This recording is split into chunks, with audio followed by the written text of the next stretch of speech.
Good morning from the Gothenburg Water Utilization Learning Center. I'm Mark Ryman, and I'm out here with Brian Olson. We're looking at, some of the strip till we recently did. It's a good time to think about some of that fall strip tillage and fall fertility. And Brian's got a few tips for us. Yeah, Mark, and so it really is a good time to go out and be doing and looking at the field conditions and doing strip till if we can. We're excited to be going through harvest, but we also need to be thinking about that next crop, and so setting ourselves up for success as we roll into the spring of next year. Doing some strip till in the fall can be very beneficial, and so out here we've got some strip till that has been done. We've got some really nice conditions. I'd say the soil is just about perfect for strip tilling. So some of the advantages that we see with strip tilling, for example, with anhydrous or putting out liquid or dry fertilizer through our strip till machine, we're getting that fertility out early, right? And so then as we roll into the spring, this ground is going to be able to warm up, and it'll be a perfect seed bed for corn planting in the spring.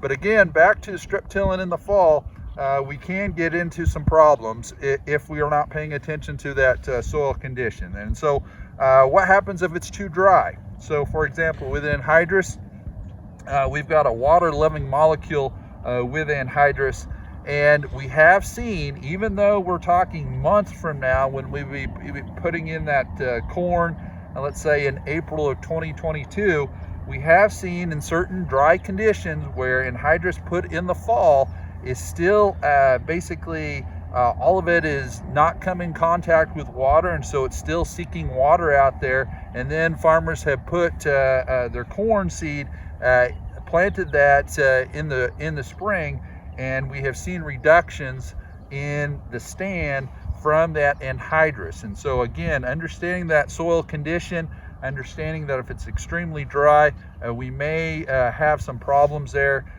If we go through there and if it is really dry, shifting over a couple inches off the center to get that seed so it's not directly over where we've got that anhydrous place can be very beneficial. And then obviously if you go through there and irrigate up that corn plant pretty quickly after you plant it, that can also be beneficial in reducing the potential of anhydrous problems. Now, when we look at being too wet, on the flip side, we can have some problems out there where the shank is going through the field and basically smearing the sidewalls and causing air pockets to occur out there. And so then if you think about the winter, we're going to get some extra snow, hopefully over winter on a lot of this ground, and obviously we'll have precipitation in the spring, hopefully.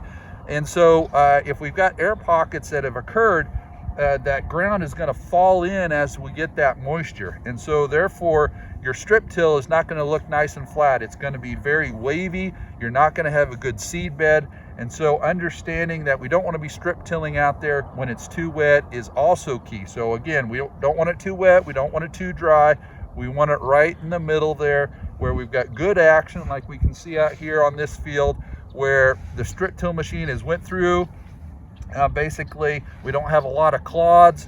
We've got the ground that looks pretty good here. And so as we come over to the strip till machine, you can see here that we've got the rolling baskets here that go through there and break up that ground.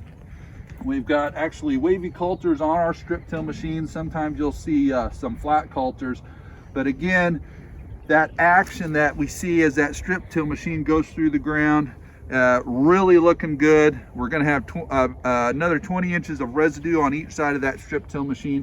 So I'd say we're going to be set up for success next spring as we roll into planting.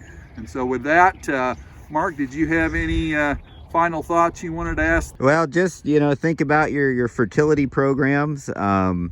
Make sure when you're putting fertilizer down that it's not a form that maybe can leach if we get a lot of rain over the fall. So that's just one thing that I wanted to mention before we close. Yep, that's another good point. So with that, we'll talk to you in the future about other agronomic topics from the Learning Center. Thank you.